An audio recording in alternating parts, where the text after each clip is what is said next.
Hi everyone. अब हम लोग एक बेसिक टेस्ट केस बनाने वाले हैं और इसका पर्पस ये है कि आपको समझ में आए एक टेस्ट केस लिखने के लिए किन किन फंक्शन की जरूरत पड़ती है, किस तरीके से एक फाइल क्रिएट करके उसमें टेस्ट को लिख के उसको एग्जीक्यूट यानी कि रन करके देख सकते हैं। ऑलराइट, और यहाँ पे आपको बहुत सारी बेसिक कॉन्सेप्ट और फंडामेंटल चीजें भी पता चलने वाली हैं टेस्टिंग के बारे में। जो फंक्शन यहाँ पे लिखेंगे ना हम लोग जिसकी टेस्टिंग करेंगे, वो रिएक्ट का फंक्शन नहीं होने वाला, कोई कंपोनेंट वगैरह भी नहीं होने वाला, वो एक जेएस का फंक्शन होने वाला है। इसका पर्पस ये है कि आपको चीजें ना बेसिक से समझ में आएंगी। अगर मैं डायरेक्टली रिएक्ट के ऊपर कूद गया ना तो आपको ना कुछ चीजें हो सकता है समझ में ना आए या फिर आपको थोड़ी सी मुश्किल लगे। चीजों को सिंप्लीफाई करने के लिए इस पार्ट के अंदर मैं आपको एक जेएस के फंक्शन की टेस्टिंग करके दिखाऊंगा और आने वाले पार्ट के अंदर हम लोग रिएक्ट के फंक्शन, कंपोनेंट वगैरह सब कुछ टेस्टिंग करके देखेंगे। ऑलराइट, तो सबसे पहले आपको क्या करना है, एक जेएस की फाइल बनानी है, उसके अंदर एक सिंपल सा फंक्शन लिखेंगे। उसके बाद में उस फंक्शन के लिए हम लोग एक टेस्ट की फाइल बनाएंगे। अगेन उस टेस्ट की फाइल के अंदर एक टेस्ट फंक्शन बनता है और उसके अंदर एक एक्सपेक्ट फंक्शन बनता है। अब इन दोनों का पर्पस क्या है आपको पता चल जाएगा।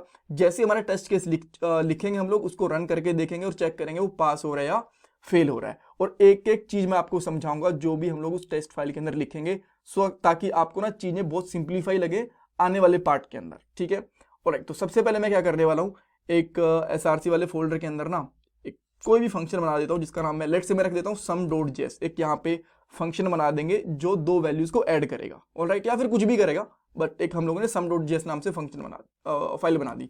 अब इसका मैं यहाँ पे फंक्शन बनाऊंगा सम, और इसके अंदर मैं यहाँ पे रख देता हूँ लेट से ए कोमा बी एंड देन हम लोग यहाँ पे रिटर्न कर देंगे इसके अंदर लेट से ए प्लस बी, यानी कि दोनों की वैल्यू का हमेशा सम आएगा। अगर मैं इसके अंदर 5 + 10 पास करूंगा तो ये मुझे हमेशा 15 रिटर्न करेगा। और अगर मैं इसके अंदर लेट से कर देता हूँ 20 और 30, दैट मीन्स ये मुझे 50 रिटर्न करेगा। ऑलराइट, सो इसी तरीके से हम लोग इसकी टेस्टिंग लिखेंगे ताकि चेक कर पाएंगे प्रॉपरली आउटपुट हमें दे रहा है या नहीं दे रहा। ऑलराइट, ठीक है, तो अब इसके बाद आपको क्या करना है, एक ना चाहो तो जैसे app.test.js फाइल लिखी ना, इसके जैसी ही एक और फाइल बना लो।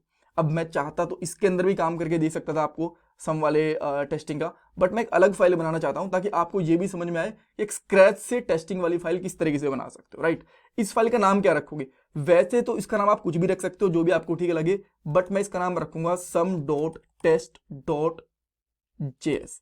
अब इसका पर्पस क्या है, सम लिखने का मतलब ये है कि हमें ये समझ में आएगा अच्छा ये टेस्ट केस जो लिखा हुआ है, ये टेस्टिंग वाली फाइल है, वो कौन से वाली फाइल के लिए लिखी हुई है। हमें समझ में आ रहा है कि sum.test.js है तो ये sum.js के लिए लिखी होगी, और test.js लिखना जरूरी है। इससे ना हमारे जेस्ट को चीजें समझ में आएंगी कि अच्छा ये वाली फाइल है टेस्टिंग के लिए, इसको कंपाइल करके देखो इसके अंदर क्या लिखा हुआ है।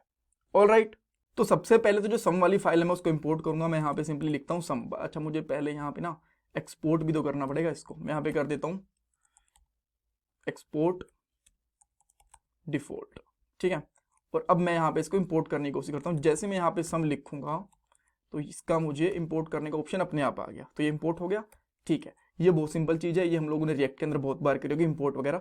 ठीक है, अब इसके जैसे आपको टेस्ट केस लिखना है ना तो उसके अंदर कुछ चीजें जरूरी होती हैं। 3 चीजें समझ लो जो चीजें हमें करनी डेफिनेटली जरूरत है। पहली चीज, टेस्ट केस बनाने के लिए आपको .test.js एक्सटेंशन रखनी जरूरी होती है, जो हम लोगों ने कर दिया। अब जब भी आप लोगों को टेस्ट केस लिखना है ना तो उसके लिए एक टेस्ट का फंक्शन होता है।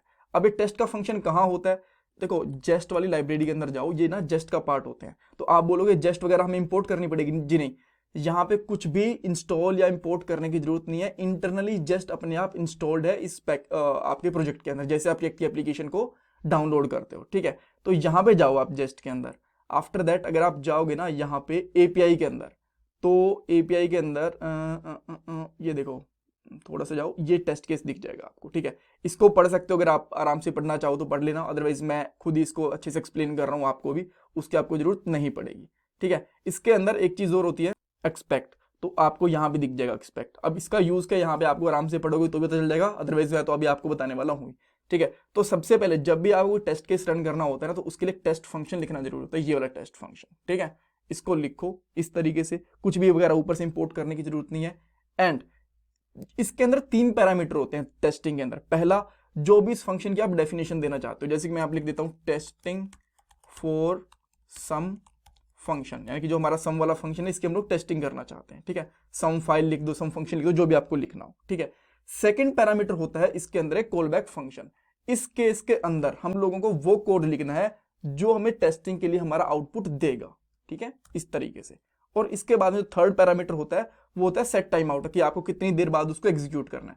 बट अगर थर्ड पैरामीटर ऑप्शनल होता है, नहीं दोगे तो भी चलेगा, ठीक है। मैं यहाँ पे सेट टाइम आउट वगैरह यूज नहीं कर रहा, 2 ही पैरामीटर लेके चल रहा हूँ, ठीक है। अब मुझे इसके अंदर क्या लिखना है, सबसे पहले तो मुझे इसके अंदर एक फंक्शन लिखना पड़ेगा एक्सपेक्ट, ठीक है। इस तरीके से एक्सपेक्ट के अंदर हम लोग, ये फंक्शन होता है, वो चीज डालेंगे जिसको हम लोग टेस्ट करना चाहते हैं। तो मैं किसको टेस्ट करना चाहता हूं, यहाँ पे सम वाले फंक्शन को, ठीक है। अब सम जो फंक्शन है इसके अंदर क्या है, 2 पैरामीटर जा रहे हैं ए एंड बी, तो मैं इसको यहाँ पे इस तरीके से लिखूंगा, इसके अंदर पास करूंगा ए एंड बी। मेरे पास ए एंड बी की कुछ वैल्यू है ही नहीं, तो मैं यहाँ पे डाल देता हूं 10,10। तो इसकी आउटपुट कितनी आनी चाहिए, 20 आनी चाहिए, राइट। तो इसके बाद में एक्सपेक्ट फंक्शन के बाद लिखूंगा मैं डॉट टू बी का मतलब है कि ये जो सम वाला फंक्शन है ना, ये क्या आउटपुट देगा, मैं इसको बता रहा हूं कि ये मुझे आउटपुट देने वाला है 20, ठीक है। एंड दैट्स ऑल, ये हमारा टेस्ट केस हो गया। इससे हम लोग चेक कर पा रहे हैं कि अगर मैं 10 एंड 10 देता हूं तो मेरी क्या आउटपुट आनी चाहिए, 20। और इसी तरीके से अगर आपके एक टेस्ट केस लिख दिया, दूसरा लिख रहे तो आप यहां पे लिख सकते हो कि अगर मैं यहां पे 20 + 10 कर रहा हूं तो मेरी आउटपुट कितनी आनी चाहिए, 30। बट वो मैं बाद में देखूंगा, एक बार के लिए इस वाले फंक्शन को टेस्ट कर लें, ठीक है। एक बार के लिए दोबारा बता देता हूं क्या क्या करा। सबसे पहले एक टेस्ट फंक्शन बनाना पड़ेगा, जिसके अंदर ये टेस्ट फंक्शन के अंदर हम लोग जो हमारी जिस फंक्शन को टेस्ट करना चाहते हैं उसकी पूरी कहानी लिखेंगे, हमारा टेस्ट केस बनाने वाले हैं। एक पहला फंक्शन, इसके बारे में कुछ डिस्क्रिप्शन लिखना चाहते हो वो। सेकंड फंक्शन क्या करता है, इसके अंदर हम लोग वो वाला फंक्शन लिखते हैं जिसको हम लोग टेस्ट करना चाहते हैं और हमारी आउटपुट क्या आने वाली है। तो अगेन उसके अंदर एक एक्सपेक्ट हम लोग एक फंक्शन लिखेंगे जिसके अंदर हमारा टेस्टिंग वाला फंक्शन पास करेंगे, जो इसके अंदर वैल्यू वगैरह होंगी, और 2b के अंदर हमारी आउटपुट आएगी, ठीक है। अब इसको एग्जीक्यूट करके देखते हैं।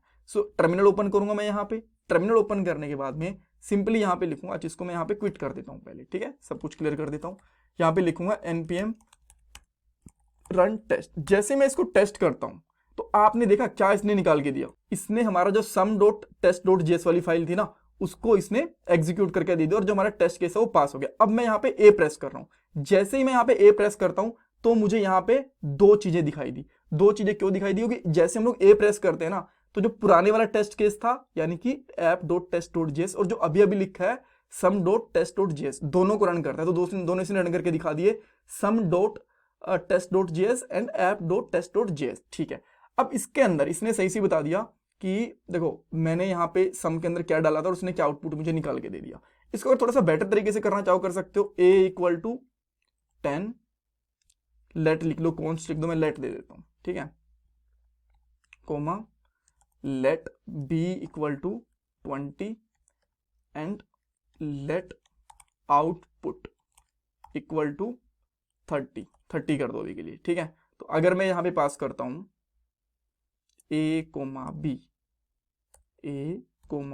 एंड आउटपुट मेरा कितना आना चाहिए, 30, एंड साथ के साथ ये इसको टेस्ट भी कर रहा है, तो आप देख सकते हो हमारे दोनों के दोनों टेस्ट केस अच्छे से पास भी हो रहे हैं, परफेक्ट। अब अगर मैं इसको कुछ गलत कर दूंगा, मैं इसको बोलता हूँ कि जो आउटपुट है ना मेरा 40 आना चाहिए, ठीक है, 40 या कुछ भी और भी लिख दूंगा, तो ये एक टेस्ट केस को फेल कर देगा। अच्छा, इसने फेल नहीं करा क्योंकि मैंने यहाँ पे आउटपुट नहीं डाला इसका, ठीक है। अब मैं इसको करता हूँ, तब इसने फेल कर दिया।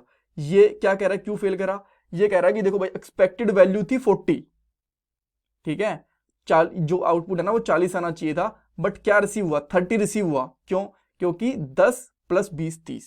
अगर मैं इसका यहाँ पे 30 कर देता हूं तो ये प्रॉपरली रन हो जाएगा, ठीक है। तो एक केस हो गया। इस तरीके से हम लोग टेस्ट केस बना के एक फंक्शन को, क्योंकि ये तो देखो एक छोटा सा फंक्शन बना है, यहाँ पे बहुत बड़ा लॉजिक हो सकता था जिसके अंदर मान लो इंटरेस्ट वगैरह कैलकुलेशन हो सकता था, या फिर कुछ भी प्रॉफिट बैलेंस शीट वगैरह कुछ भी यहाँ पे कैलकुलेट हो सकती थी, और उसका एक लास्ट में एक स्पेसिफिक आउटपुट मिलता। तो इस तरीके से हम उसको टेस्ट कर सकते थे, ठीक है। अब देखो मैं एक टेस्ट केस बन गया, इसी तरीके से आप यहाँ पे मल्टीपल टेस्ट केसेस भी बना सकते हो, जैसे कि मैंने एक बना दिया। अब मान लो आप इसको दूसरे तरीके से टेस्ट करना चाहते हो, यहाँ पे पेस्ट कर दिया इसको, मैं करता हूँ यहाँ पे सम फंक्शन 2 कर देता हूँ, ठीक है, और यहाँ पे कर देता हूँ 100, यहाँ पे कर देता हूँ 200, और आउटपुट आएगी हमारी 300। इसको सेव करूंगा, राइट। तो देखो अब क्या हुआ, 2 टेस्ट केस पास हो गए, सूट्स 2 पास हो गए, यानी कि 2 फाइल पास हो गई, और टेस्ट केस कितने थे हमारे 3, 2 तो ये लिखे हुए हैं और एक इस फाइल के अंदर लिखा हुआ है, यानी कि ये टेस्ट फंक्शन को कैलकुलेट करता है। ऑलराइट, ठीक है। मेरे हिसाब से आपको बहुत सारी यहाँ पे बेसिक चीजें पता चली होंगी। कुछ डाउट है? अच्छा, एक चीज आप यहाँ से पूछ सकते हो, ये जो टेस्ट है, एक्सपेक्ट है, टू बी, ये किस चीज का पार्ट है, ये कहाँ से आ गए? क्या ये रिएक्ट का पार्ट है? ये जेस्ट का पार्ट है। आप बोलोगे जेस्ट तो हम लोगों ने इंस्टॉल ही नहीं करी। वो अपने आप इंस्टॉल हो गई थी जब हम लोगों ने हमारी रिएक्ट की एप्लीकेशन को इंस्टॉल करा था। और अपने आप कहाँ से इंस्टॉल हो गई थी, अगर आप पैकेज डॉट जेसन के अंदर जाते हो ना यहाँ पे, तो आप बोलोगे यहाँ तो हमें नहीं दिख रही कुछ भी जेस्ट वगैरह का। जो आपने देखी थी ना टेस्टिंग लाइब्रेरी, इसके साथ में जेस्टोम अपने आप हो गया था, ये अपने आप हैंडल कर लेता है चीज़ों को। ऑलराइट, ठीक है, ऑलराइट। अच्छा, इसमें कुछ कंफ्यूजन है मुझे कमेंट सेक्शन के अंदर पूछ सकते हो। और आने वाले पार्ट के अंदर हम लोग एक बेसिक से टेस्ट केस लिखने वाले हैं रिएक्ट के बारे में, ये कोर जावास्क्रिप्ट के बारे में ना, रिएक्ट के बारे में। और अगर कुछ चाहो तो यहाँ पे कुछ ग्लोबल चीज़ें देख सकते हो। एक अलग से वीडियो बनाऊंगा जहाँ पे ना बहुत सारे ये फंक्शंस है ना, जो आफ्टर ऑल है, आफ्टर ईच है, और ये एक्सपेक्ट वाली चीज़ें हैं, इन सबको हम लोग कवर करेंगे।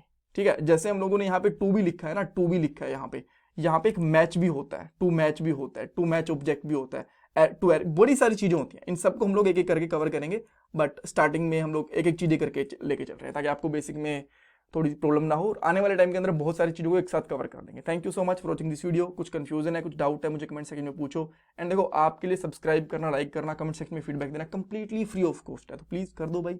बस मुझे थोड़ा सा मोटिवेशन मिल जाएगा, आपको कुछ पैसे वैसे देने हैं नहीं। और ये मेरा पेटीएम का डोनेशन नंबर है। Thank you everyone.